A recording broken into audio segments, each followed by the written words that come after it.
मी पुण्याचा विकास आराखडा मंजूर करायला 6 वर्षे लावली नसती, तसेच माझ्या सततच्या आग्रहामुळेच आराखडा मंजूर होऊ शकला, अशा शब्दात अजित पवार यांनी मुख्यमंत्री पृथ्वीराज चव्हाण यांच्यावर नाव न घेता टीका केली.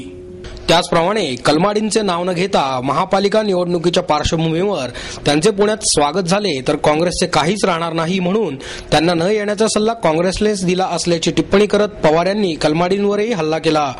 पुण्यातील राष्ट्रवादी काँग्रेसच्या जाहीर प्रचाराचा प्रारंभ पवार यांच्या हस्ते करण्यात आला. या निमित्ताने आयोजित जाहीर सभेत पवार यांनी मुख्यमंत्री आणि कलमाडी या दोघांना लक्ष करत काँग्रेसवर हल्लाबोल केला. तसेच राष्ट्रवादीला निर्विवाद बहुमत देण्याचे आवाहनही पुणेकरांना केले. सोमवारी उमेदवारांची यादी जाहीर करणार असल्याचेही पवार यांनी यावेळी सांगितले.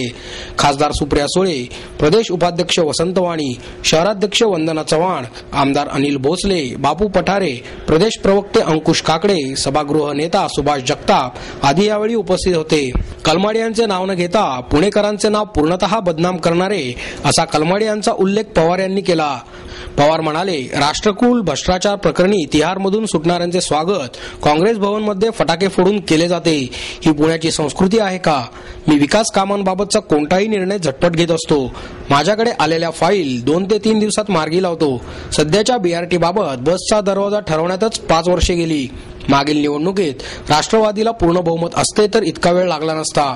शहर झोपडपट्टी मुक्त करण्याबरोबरच शहराला जोडणाऱ्या रस्त्यांचे 6-8 पदरीकरण केले जाईल. तसेच नवीन तंत्रज्ञानाच्या साहाय्याने कचऱ्याचा प्रश्न सोडवला जाईल. शहरात पारदर्शी पद्धतीनेच कारभार केला जाईल. पिंपरी चिंचवड महापालिकेच्या धर्तीवर पुण्याचा विकास केला जाईल. पाणी, वीज, भूमिगत मेट्रो हे प्रकल्पही मार्गी लागतील अशी आश्वासने देतानाच पवार यांनी शिवसेना, भारतीय जनता पक्ष, मनसे यांच्या कार्यपद्धतीवर तिरकस टीका केली. मनसे हा एक खांबी तंबू आहे. शहर काँग्रेसचा नेता कोण? भाजपच्या राष्ट्रीय नेत्याला शहराध्यक्ष व्यासपीठावर बसलेला आवडत नाही अशा शब्दांमध्ये त्यांनी इतर पक्षांना राजकीय टोमणे मारले. आज प्रचाराचा शुभारंभ राष्ट्रवादी काँग्रेस पार्टी उद्याच्या 16 तारखेला होणाऱ्या पुणे महानगरपालिकेच्या निवडणुकीच्या निमित्तानं 76 प्रभागामध्ये समविचारी पक्षांना एकत्र घेऊन, विशेषतः RPIचे वेगवेगळे गट आहेत त्यांना एकत्र घेऊन 122 वॉर्डामध्ये आपण त्या ठिकाणी निवडणूक लढवणार आहोत.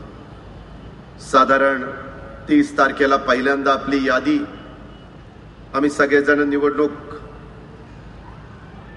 च्या निमित्तानं जे उमेदवार कार्ड कमिटी ठरवणार ते देण्याचा प्रयत्न राहील. आज एका पेपरमध्ये जी यादी आलेली आहे त्याचा काही पक्षांनी ती यादी डिक्लेअर केलेली नाहीये, त्याचा काही संबंध नाही हे मी सुरुवातीला सांगतो. कारण आम्ही सगळेजण एकदा दोनदा बसलेलो आहे. आज पण मी सकाळी मुंबईला काही महत्वाच्या मीटिंग पिचड साहेबांनी, भुजबळ साहेबांनी, विजयदादांनी, नरेंद्र वर्मांनी बोलवलेलं होतं, तिकडे गेलेलो होतो. आज पिचड साहेब येणार होते परंतु मुख्यमंत्र्यांच्या बरोबर काही मीटिंग त्यांनी आणि मी थांबणं गरजेचं होतं. परंतु पिचड साहेब मला म्हणाले की तू प्रचाराचा नारळ फोडण्याच्या करता जा, मी त्या मीटिंग उरकतो. कारण फार कमी दिवसामध्ये 27 जिल्हा परिषदा महाराष्ट्रामध्ये आणि 10 महानगरपालिका ह्याच्या निवडणुका साधारण 16 ते 17 फेब्रुवारी पर्यंत पूर्ण करायच्या आणि त्याच्यामुळे सगळीकडे साधारण निवडणुकीचा माहोल आहे. आज आपण सगळेजण प्रचाराचा शुभारंभ करत असताना निश्चितपणे पुणेकर देखील उद्याच्या निवडणुकीत कुणाला उमेदवार म्हणून आपण निवडून द्यायचा हा विचार करणार आहे. 5 वर्षापूर्वी झालेल्या निवडणुका त्याच्यामध्ये 144 जागा निवडून द्यायच्या होत्या. पवार साहेबांच्या साक्षीनं सारसबागेच्या समोर आपण प्रचाराचा नारळ फोडला. साहेबांनी पुणेकरांना आवाहन केलं, कारभारी बदला. आपण सगळ्यांनी प्रयत्न केला. काही वॉर्डामध्ये आपल्याला उमेदवार मिळत नव्हते. काही ठिकाणी आपण 3 आकडी मतांची संख्या आपली झाली आणि अशा पद्धतीची परिस्थिती असताना देखील नवीन आलेली गावं, विशेषतः वडगाव, शेरी, चंदननगर, खराडी या परिसरामध्ये मिळालेलं आपल्याला यश, काही वेगवेगळ्या पॉकेट्समध्ये मिळालेलं यश, याच्यातून आपण 41 जागा जिंकल्या. काँग्रेसने 36 जिंकल्या, बीजेपीने 25 जिंकल्या, शिवसेनेने 20 जिंकल्या. मनसेने 8 जिंकल्या, अपक्षांनी 14 जिंकल्या. कुणालाच पूर्ण बहुमत नाही. आणि साहजिकच जो कारभार करत असताना पहिले 2.5 वर्ष राजलक्ष्मीताई महापौर, पहिले 2.5 वर्ष शिवसेनेचे त्या ठिकाणी चंद्रकांत मोकाटे उपमहापौर, दुसरे 2.5 वर्ष मोहनसिंगजी राजपाल आपले राष्ट्रवादीचे महापौर, काँग्रेसचे प्रसन्न जगताप उपमहापौर, पहिल्या वर्षी बापू पठारे राष्ट्रवादी काँग्रेस पार्टी, श्याम देशपांडे शिवसेना, निलेश निकम तिसऱ्या वर्षी राष्ट्रवादी काँग्रेस पार्टी, अरविंद शिंदे काँग्रेस चौथ्या वर्षी आणि गणेश बिडकर भाजप 5व्या वर्षी. 5 अशा पद्धतीचे स्टँडिंग कमिटीचे चेअरमन झाले. 2 उपमहापौर झाले, 2 महापौर झाले. पूर्ण बहुमत कुणालाच नव्हतं. कदाचित पुणेकरांना वाटत असेल की राष्ट्रवादी काँग्रेस पार्टी सातत्याने पूर्ण बहुमताची भूमिका का मांडते. एवढ्या शहराचा मोठा कारभार सांभाळत असताना सर्व जाती धर्माच्या लोकांच्या मध्ये एक जातीय सलोखा निर्माण करण्याचं काम आपण करत असताना माझा मागासवर्गीय समाज, माझा आदिवासी समाज, माझा अल्पसंख्याक समाज, इतर मागासवर्गीय समाज, बहुजन समाज, या सगळ्यांना पुणे हे विद्येचं माहेरघर, पुणे हे इथं साहित्य, कला, संस्कृती, क्रीडा या सगळ्यांचं अतिशय मोठ्या प्रमाणावर त्या ठिकाणी एक चांगलं काम या परिसरामध्ये घडतं. आणि म्हणून पुण्याकडे बघण्याचा दृष्टिकोन हा फार वेगळा आहे. देशाच्या आणि राज्याच्या वेगवेगळ्या भागातनं रिटायरमेंटचं आयुष्य पुण्यामध्ये जगण्याच्या करता कितीतरी लोक येत असतात. त्या पुण्यामध्ये सुरक्षितता असली पाहिजे. त्या पुण्यामध्ये दैनंदिन जीवनामध्ये येणाऱ्या अडीअडचणी दूर करण्याची धमक आणि ताकद त्या महानगरपालिकेमध्ये बहुमताने निवडून येणाऱ्या पक्षाच्या नगरसेवक नगरसेवकांच्या मध्ये असली पाहिजे. आम्ही बरंच काही काम करण्याचा प्रयत्न केला, परंतु बऱ्याचदा महत्वाचे निर्णय घेत असताना आम्हाला इतरांशी कुणाशी तरी त्या ठिकाणी मिळवून घ्यावं लागायचं. आमचे अनिल भोसले असतील, आमचे सुभाष जगताप असतील, 5 वर्षामध्ये या दोघांनी पक्ष नेता म्हणून त्या ठिकाणी काम केलं. परंतु कधी बाई सांगितलं की आपल्याला हा ठराव पाहिजे, त्यावेळेस इतरांचं सहकार्य मिळालं तरच ठराव व्हायचा.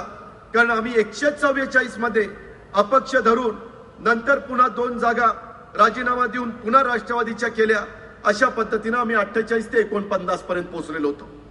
मला पहिल्यापासून सवय त्या ठिकाणी पूर्ण बहुमत असताना एक चांगल्या पद्धतीचं काम करायचं. मी काही कामाला नवीन नाहीये. 1991 ला याच पुण्याच्या परिसरामध्ये स्वर्गीय राजीवजी गांधींनी माझी त्यावेळेसचे आपले उमेदवार त्या ठिकाणी नानासाहेब नवले आणि मला वाटतं विठ्ठलराव गाडगे साहेब 91 ला आमच्या तिघांची उमेदवारी त्यांनी जाहीर केली. इकडे जाहीर सभा झालेली होती. तेव्हापासून आम्ही समाजकारणाला, राजकारणाला सुरुवात केली.